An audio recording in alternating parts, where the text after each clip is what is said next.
All right, let's talk about Nikola Tesla. You've probably heard the name. He's often called the man who invented the 20th century. The genius who literally lit up the world. But here's the thing, his story doesn't exactly have a happy ending. It ends in a hotel room with him broke, and it's wrapped in a mystery that honestly still kind of haunts us today. And you know what? Tesla himself seemed to get it. He knew his work was way ahead of its time. He said, "The present is theirs, the future for which I have really worked is mine." It's like he was predicting his own legacy, one that would be buried for a while, but in the end, couldn't be denied. So let's dive into the massive paradox that was his life.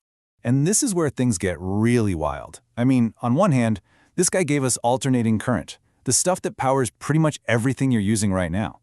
He laid the groundwork for Wi-Fi, radio, remote controls, the whole shebang. But on the other hand, he died penniless and completely alone. The FBI swooped in and grabbed all his research, and for a long, long time, his name was basically erased from the history books. How does that even happen? I mean, that's the big question, isn't it? It's something that has stumped historians for ages. How could the guy who literally won the war of currents, the mind that dreamed up our wireless world, just fade away into poverty and obscurity?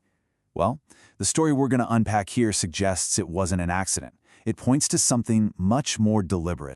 See, this wasn't just a simple story of a brilliant but maybe not so business-savvy inventor. No. The sources we're looking at frame his downfall as something way more sinister. They call it a series of 3 systematic attacks, 3 assassinations, if you will. First, they went after his money, then his reputation, and finally, they went after his legacy itself. Okay, let's kick things off with the first assassination, his economic ruin.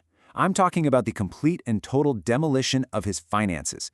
This is really where you see Tesla's massive, world-changing vision for humanity go on a collision course with the cold, hard cash interests of the time. So picture this. It's the late 1800s, and Nikola Tesla is absolutely on top of the world. He's in this epic showdown with Thomas Edison, the famous War of Currents. And honestly, Tesla's tech, his alternating current, or AC, was just better than Edison's direct current. It was cheaper, way more efficient, and it could send power over huge distances. He put it on full display, lighting up the entire Chicago World's Fair. And then he landed the massive contract for Niagara Falls. Game over. AC was the new king, and Tesla had won. But right at this moment of absolute triumph, he makes a decision that changes everything. His partner, George Westinghouse, comes to him and says, "Look, we're struggling financially after that fight with Edison. We just can't afford to pay you the royalties we promised on your patents." And Tesla, who genuinely believed his inventions were for the good of all humankind, not to make a quick buck, he just tore up the contract. Just like that. Now, let's just stop and think about the scale of that for a second. That contract would have made him the world's first billionaire. We're talking an estimated value of over $1 billion in today's money. And he just walked away from it, willingly, all so that AC power could get out into the world. So with the money he did have left, he poured it all into his biggest, most ambitious dream yet, the Wardenclyffe Tower. And listen, this thing wasn't just about sending telegrams. Oh no. Tesla was dreaming of a global system that could beam electricity and information through the air, wirelessly, and for free, to literally anyone on the planet. I mean, can you imagine a bigger threat to the entire energy industry? And to build it, he got funding from the most powerful money man of the era, J.P. Morgan. But there was a problem. When Morgan finally figured out that Tesla's real plan was to give this stuff away, he basically said, "Wait a minute, if I can't put a meter on it, where does the money come from?" And that right there is the whole story. No meter, no bill. No bill, no profit. And that right there was the kill switch. Morgan didn't just walk away. He used his incredible power to make sure nobody else would give Tesla a dime either. He was completely blacklisted. Assassination number 1 was complete. Because without money, an inventor can't invent. And that brings us to the second act of this whole tragedy, which is maybe even more mysterious. We're talking about the very strange circumstances surrounding his death. Okay, get this. On January 8th, 1943, the timeline of what happened is just weird. First, a hotel maid supposedly ignores a "Do Not Disturb" sign and finds his body. Then, within just a few hours, the FBI is there, swarming his room. A medical examiner shows up and somehow declares an exact time of death, 10:30 p.m. the night before, without even doing an autopsy.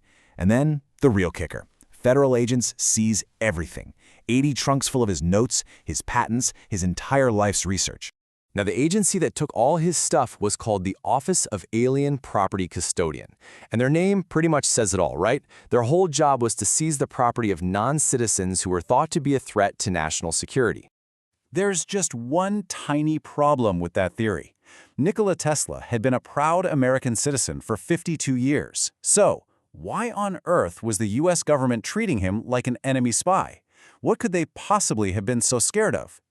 Well, the answer seems to be a rumored superweapon, a death ray, as he called it. Tesla claimed he had designed a particle beam weapon that could wipe out entire armies from hundreds of miles away. Now remember, this is happening right in the middle of World War II. The government was terrified that this technology could get into the hands of the Soviets or the Nazis, and they were convinced the blueprints were hidden somewhere in those 80 trunks.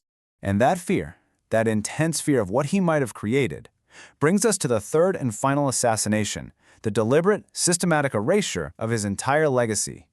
They needed to make sure his most dangerous ideas were not just locked away, but forgotten. I mean, just think about it for a second. We all learn about Thomas Edison and the light bulb in school, right? But we totally forget about Tesla, the guy who invented the AC system that makes the light bulb actually work. We give Guglielmo Marconi all the credit for the radio, but the Supreme Court itself later confirmed he built it using 17 of Tesla's patents. It wasn't an accident. History was literally rewritten to push him into the shadows. And what about all that research they seized? Well, of those 80 trunks the FBI took, more than 20 of them were never ever returned to his family. To this day, they're still classified, locked away from you and me. A huge chunk of his life's work just vanished. Poof, gone into a government vault. And this isn't some old story either. As recently as 2016, the FBI declassified some of his files.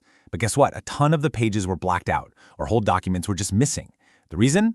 They're still considered a potential threat to national security, almost 80 years after he died. What in the world could be in those papers that's still so dangerous? So, was this death ray just the stuff of science fiction? A crazy old inventor's fantasy? Well, maybe not. The guy the FBI brought in to check out Tesla's notes was a top MIT scientist named John Trump. And yes, that's Donald Trump's uncle. At first, he dismissed the work as just speculative. But years later, he admitted that Tesla's ideas were just way, way ahead of their time. And then you look at things like Reagan's Star Wars program in the 80s, or even Israel's Iron Beam defense system today. They're based on particle beam ideas that sound shockingly similar to what Tesla was talking about way back in the 30s.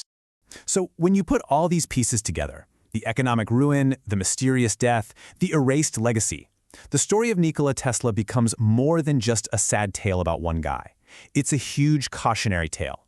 It's about what happens when brilliant innovation runs smack into established power. Here's the main takeaway from all this. Tesla wasn't just unlucky, he wasn't just bad at business. He was a threat, a fundamental threat. His dream of free energy for everyone wasn't just a cool idea.